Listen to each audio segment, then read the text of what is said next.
The company I started was about to miss out on an important DoD contract that was a must-win for us. We had to get CMMC compliant fast, and there was nobody that could figure out what was wrong. In fact, we were probably going to go out of business if we didn't win this contract. A lot of what we did wasn't implementing fancy systems that cost $100,000 to $500,000. Instead, we implemented straightforward cybersecurity principles. But the most important thing we did is we followed the CMMC guide. We were told the process could take 9 to 12 months, but because of the CMMC guide, we were ready in 3 months. In fact, the assessor told us that we not only passed the assessment, but we passed it with flying colors, and we were more prepared than most companies.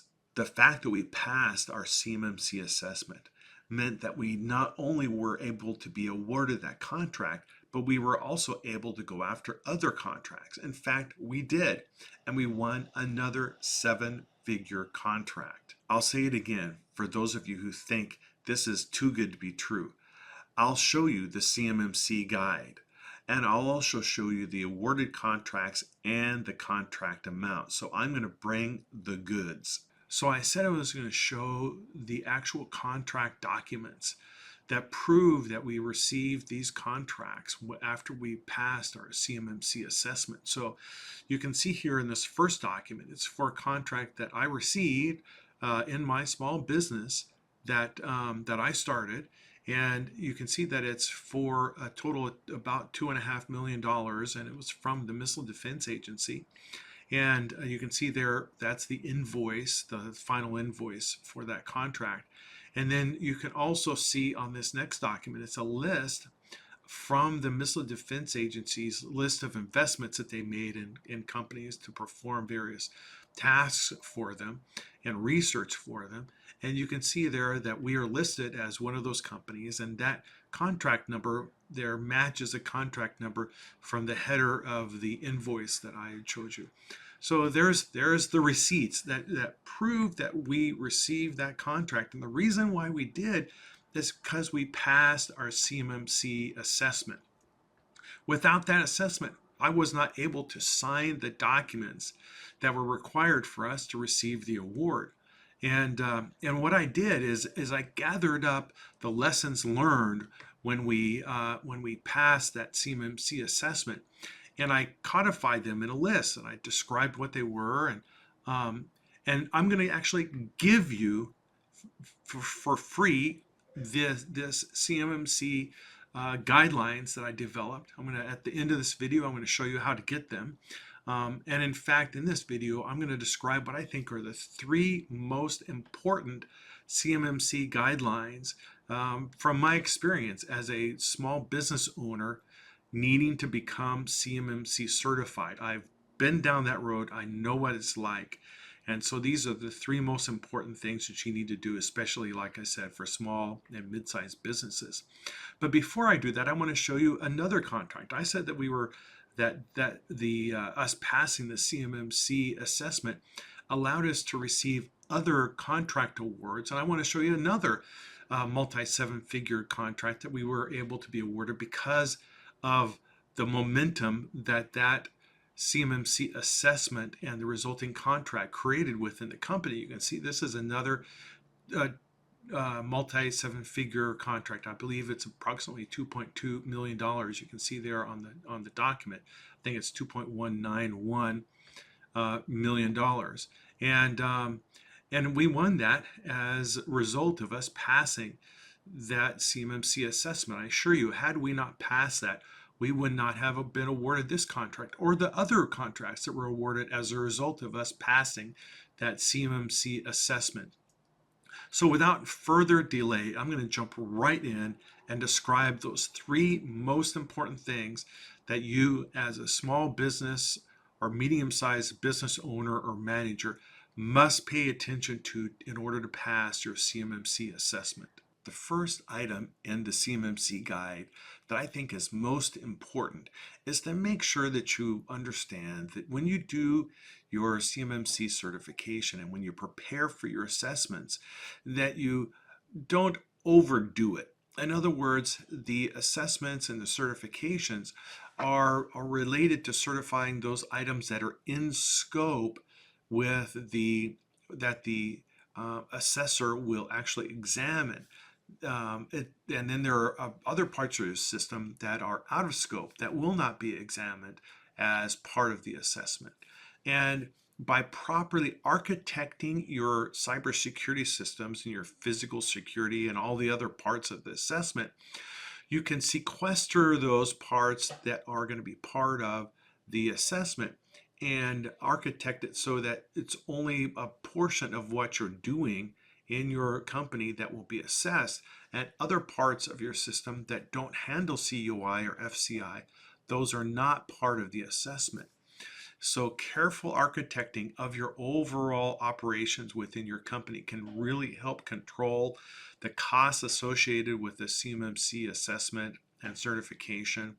It can also speed up the time that's required to prepare and the time that it takes for the assessor to do their work. You may do things like not put all of your endpoints on your system that are going to be handling CUI and FCI information, but we'll talk about the details of how you could architect here in a little bit. The second item in the CMMC guide that I think is really at the top of the list of things to consider, especially for mid-size and small businesses, is endpoint security. And how do you secure those endpoints?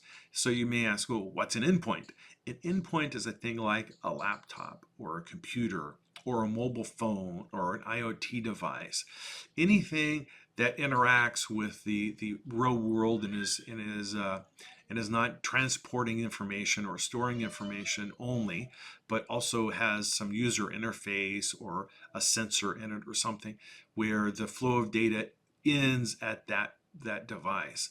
And like I said, the kind of common example is a laptop.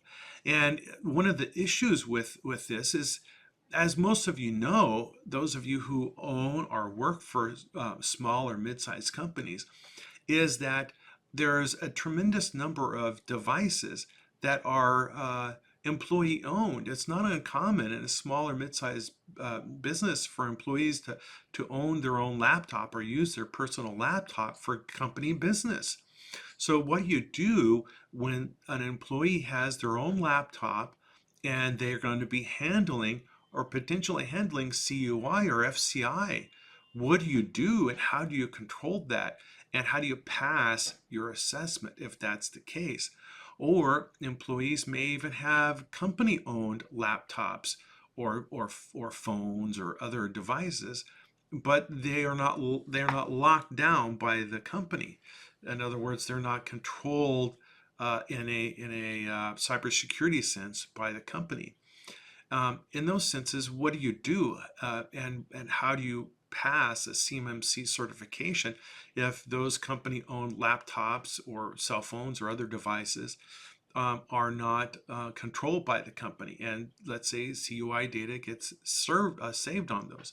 So what we figured out was that there was a way to set up systems that allowed us to move the data, the transport and storing of that data and the use of that data, that CUI and FCI, move it off of the laptop so it's handled remotely. So it's handled in the cloud, and that data cannot be saved on a local laptop.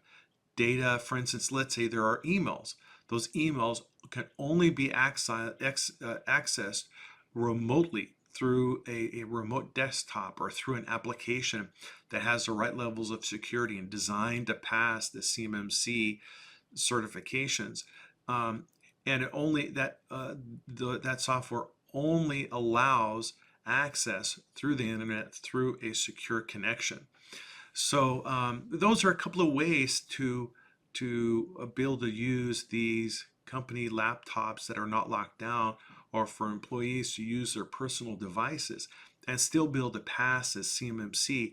Now, there's a lot to this topic, and I'd be glad to discuss that with you. If you have any questions, just make comments in the comment section or reach out to me.